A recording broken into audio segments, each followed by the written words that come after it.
हम अपने पिछले वीडियो में नवधा भक्ति की चर्चा कर चुके हैं, जिसमें भगवान श्री राम सबरी माता को नवधा भक्ति के बारे में उपदेश देते हैं और एक उसमें है राम कथा सुनने मात्र से मोक्ष मिल जाता है।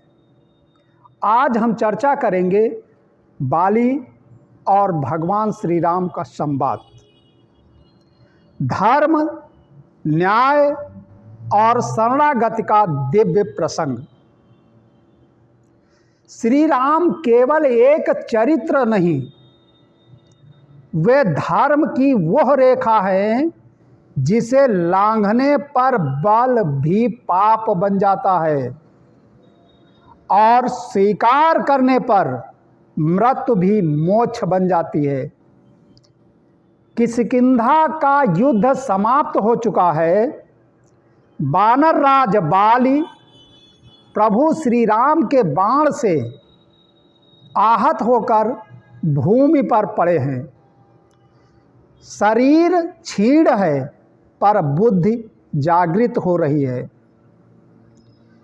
यही है वह क्षण है जहां अहंकार और आत्मज्ञान आमने सामने खड़े हैं। बाल के मन से प्रश्न है, यदि राम स्वयं धर्म के प्रतीक हैं तो उन्होंने छिपकर बाण क्यों चलाया। यहीं से आरंभ होता है बाली राम संवाद, जो केवल कथा नहीं, जीवन का न्याय शास्त्र है। और चौपाई है, नाथ कपट छल छिद्र न काढ़ा और काहे अमोहि मारे व बिनु बाधा। गूढ़ अर्थ है, हे प्रभु, आपने ना तो मुझसे युद्ध किया और ना ही मुझे अवसर दिया। क्या यह धर्म है?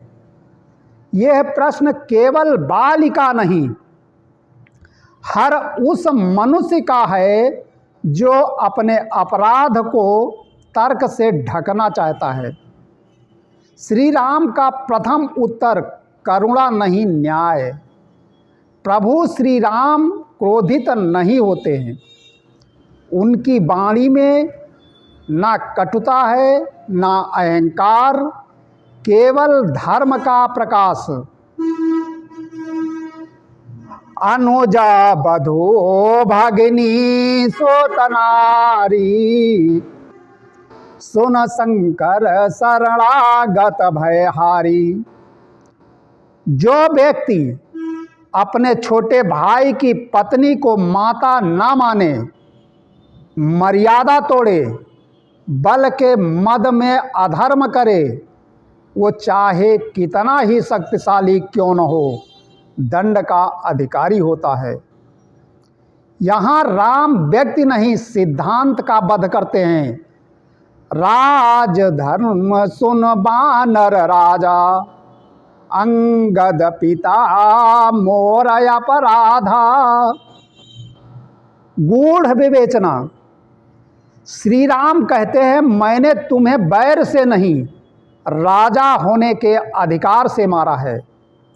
राजा का धर्म है समाज की रक्षा, नारी की मर्यादा, न्याय की स्थापना। जो राजा होकर अधर्म करे वह दया का नहीं, दंड का पात्र होता है। अब बाल समझने लगता है, उसकी शक्ति ही उसका अंधकार थी, उसका पराक्रम ही उसका पाप बन गया था।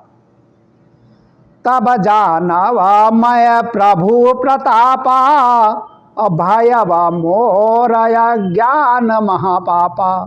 हे प्रभु, अब मैं समझ गया कि मेरा ज्ञान ही अज्ञान था। यही क्षण है जब योद्धा भक्त बन जाता है। अब बाली प्रभु के चरणों में शरण जाता है।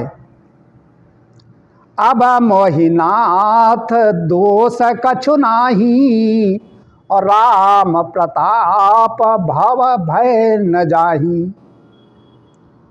हे नाथ, अब मेरे मन में कोई दोष नहीं।